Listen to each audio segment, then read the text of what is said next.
Hello, beautiful. How are you? And how are you taking care of yourself today?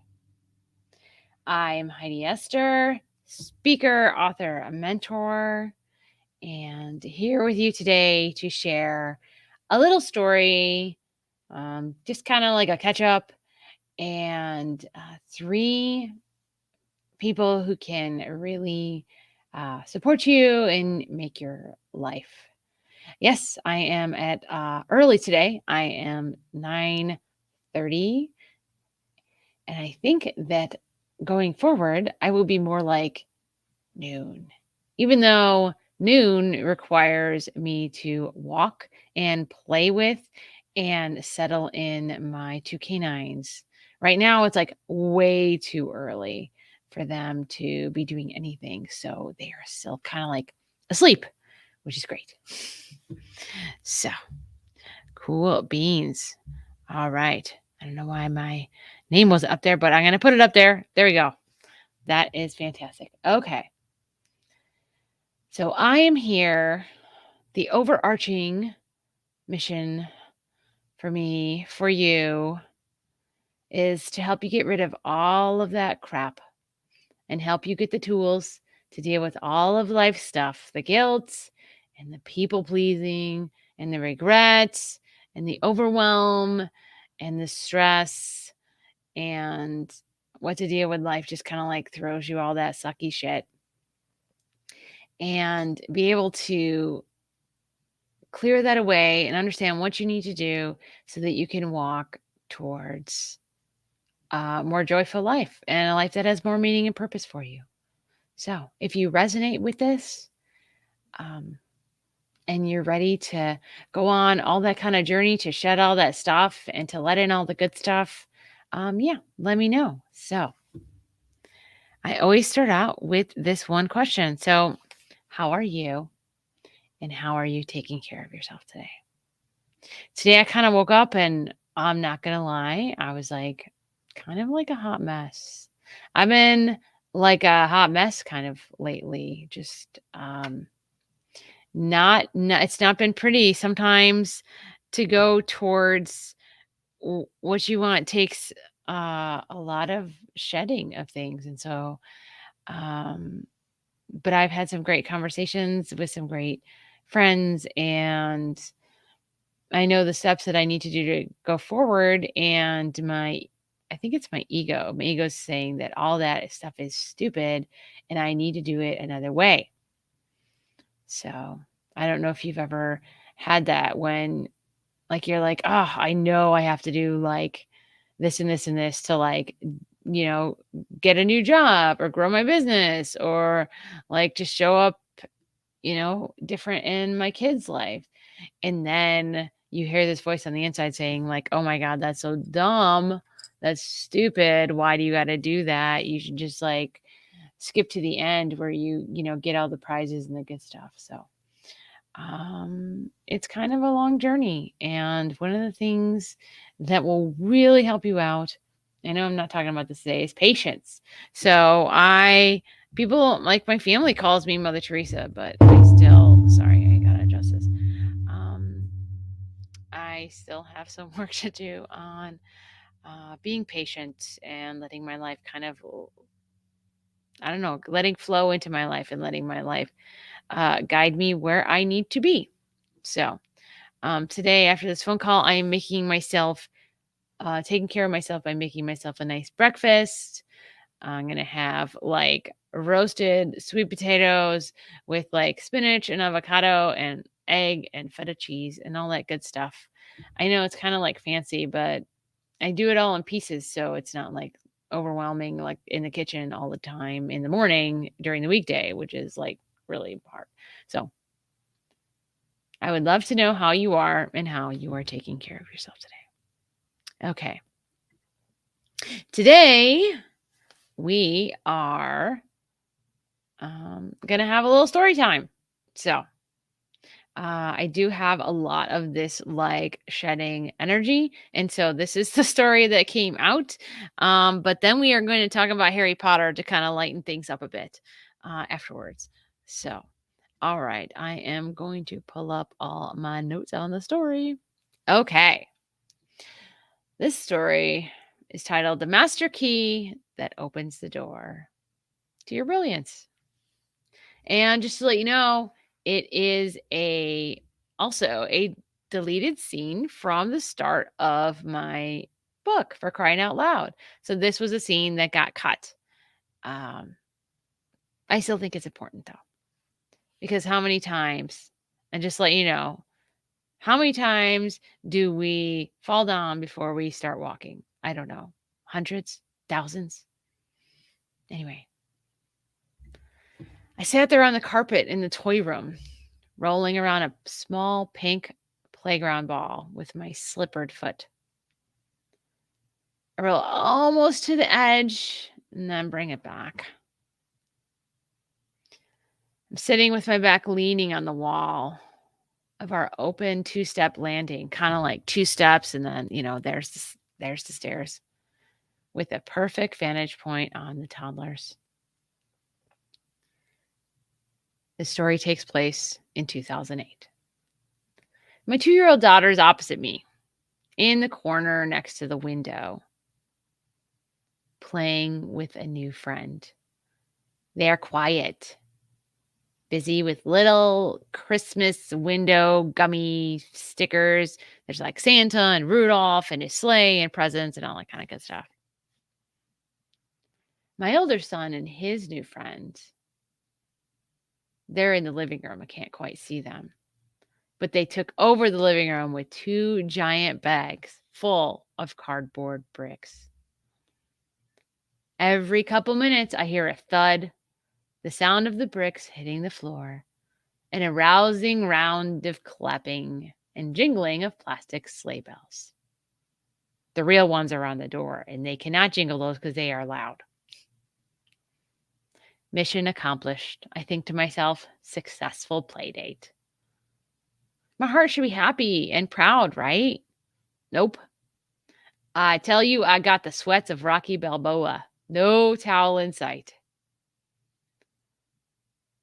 Contrary to my insides, I look across the room and smile my best towards somebody new, the mom of the other toddlers. The smile makes me kind of feel like the whole lipstick on a pig situation, because you got to fake it till you make it, right? How you just say it, I yell at myself.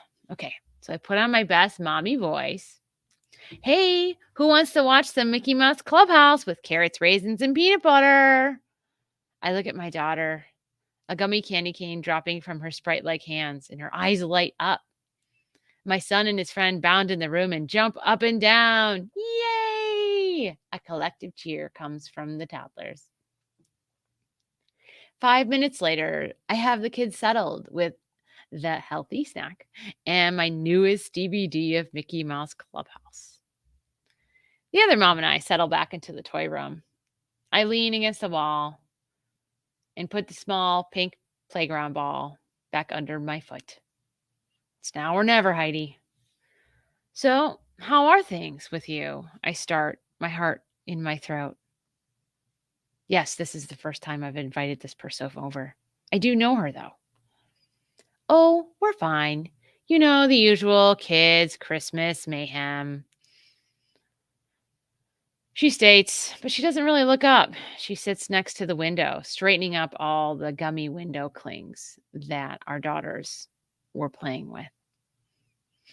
I hear you, I say. I'm pretty tired myself, but I've been feeling kind of like weird lately. All right, Heidi, I'm almost there.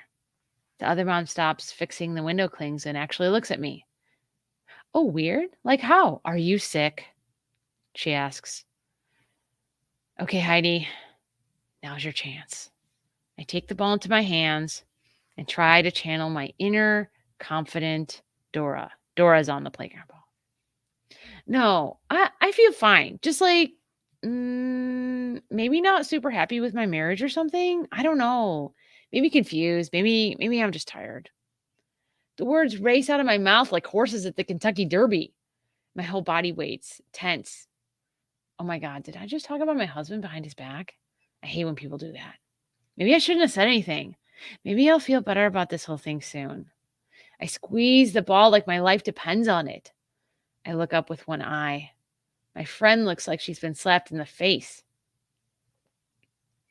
Then, as casual as an elf restocking toys in January, she goes back to the window clings and states, I'm sure, with your faith in God, you and your husband will figure it out. Yeah, I guess you're right, I say and nod my head, though I feel like I just got sucker punched in the gut. Needless to say, she did not come over again. However, a few months later, I met my friend Mary. Then I met Kevin and I started talking with him. He's my pastor. Then Stacy. And a new world of possibility and hope and happiness unfolded. So, if you want to know more about Mary and Kevin and Stacy, you can catch the whole scoop in my book For Crying Out Loud. All right. That is my story. Okay. So, the Stepstool of Support. We all need people. I like to say we're all made with a mouth and ears. So we're made to listen and to share. While it didn't work out with my friend, I knew inside that I needed to talk. I needed to tell somebody something. I needed to figure something out. I couldn't just stay like that and be okay. Something had to change. And I needed support in some way. And my whole body just kept saying, I kind of kept putting myself in situations where I'd meet new people. And finally, I met my friends Kevin and Mary and Stacy.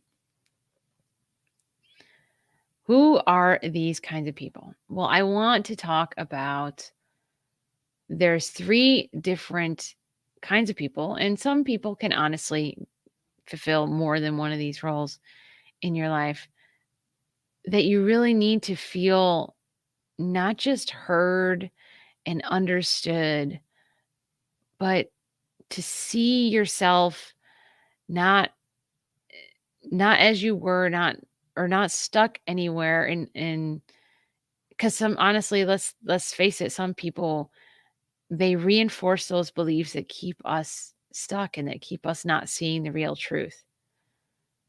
Like, I know a lot of people go through really hard divorces. I went through a really hard divorce.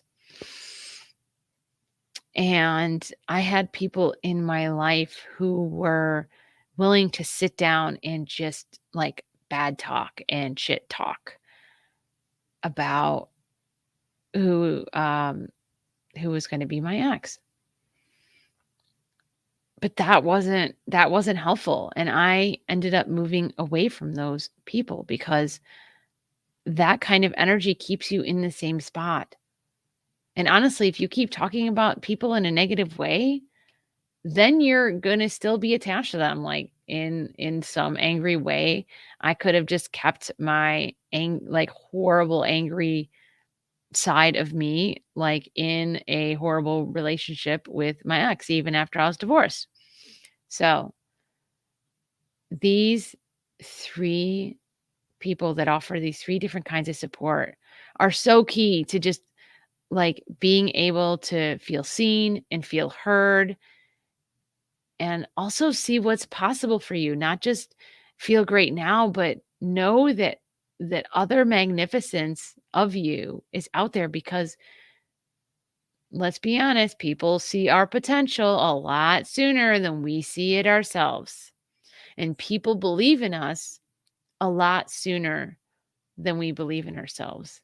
I think it's just sometimes how we were programmed to just focus on the other, focus on making sure everyone else is okay, making sure everyone else is taken care of. And that also has to do with being able to see other people and their potential and believe in them before you can do that for yourself. So I want to talk about Harry Potter. So he had uh, many magnificent hero's journeys throughout his his fantasy life, his life. He had, and I'm going to go, so the three different kinds of support are called Cheerleader, the Sleuth, and the Joy Opener. So cheerleaders are people in our lives who love us and nurture us and see us as we are. That there's nothing wrong with us now. That they see we're not broken. They see we are lovable. They see we are worthy of living a great, happy, fulfilling life. These are people who just accept us as we are. And sometimes we need that support of people who see us as we are right now. And so Harry Potter, he had Ron, who unconditionally supported him. Well, except for when he went through the whole, teenage hormone grumpy situation. We all have our moments. But his best friend Ron, unequivocally supported him no matter what. And also Hagrid. Hagrid was this giant, crazy groundskeeper guy. And he just loved the three main characters absolutely to death. So Hagrid was one of Harry Potter's cheerleaders. And yes, it's totally cool to have more than one of these people in your life. So the next kind of people that you need is people who can start to give you different perspectives on things. This is who I called Sleuth. So Harry Potter also had quite a few sleuths in his life too. And I mean, come on, for as big of a journey is that he was going through, he needed a lot of different perspectives. So the first one, obviously, is Hermione. She, she does support him like a cheerleader, but she sees different ways than he does, and she has a lot more book smarts, and so she offers this other perspective of more book learning, and Harry's more kind of go off the cuff on the bravery, but she can have backup, really solid solutions. Also, someone that gives him different perspective is Dumbledore. So Dumbledore will kind of give him little snippets of clues, kind of like a Yoda, and he will start to figure things out. Also, Mad-Eye Moody in the Goblet of Fire, even though he was an evil dude, he also helped him on that path at that point to get him to where he needed to be. Also Cedric, right? Cedric's like, hey, take the magic egg and go in the bathroom and, check it out in under the water. And so all these people kind of offer their different perspectives. So finding someone in your life that is not just going to agree with you all the time, that is going to be offering, who's a trusted person who can offer you a different perspective. In many parts of my journey, I had a therapist. I've been in 12-step rooms. So in a 12-step group, so mine was in codependence, but there's lots of different kinds of 12-step groups. They are safe places where you can listen to other people's journeys and other people's stories. And so that you get to see how people are walking their path, right? You get that different perspective. These people are not at all generally in your life, but you get to see how they are moving forward and understanding themselves and finding happiness in their life. So 12-step rooms are great. Therapists and counselors are great. Also having a friend who isn't always a yes friend is also great, to have somebody to offer a different perspective. And I think we need to invite these people into our lives in some way, to really bridge, that we have such a crazy political and cultural divide right now in this country. And so by inviting people in to see what their different perspective is going to help you understand what yours is also, and it's going to help you see different ways. And I once had a lunch with someone who was like, she was super hardcore uh into hunting. And I'm not, like, I've fired a gun once, I think, and it kind of terrified me. But it was really cool to hear how hunting was so fulfilling and it was so helpful for the environment. And so that was like such a meaningful conversation. It was great. Okay.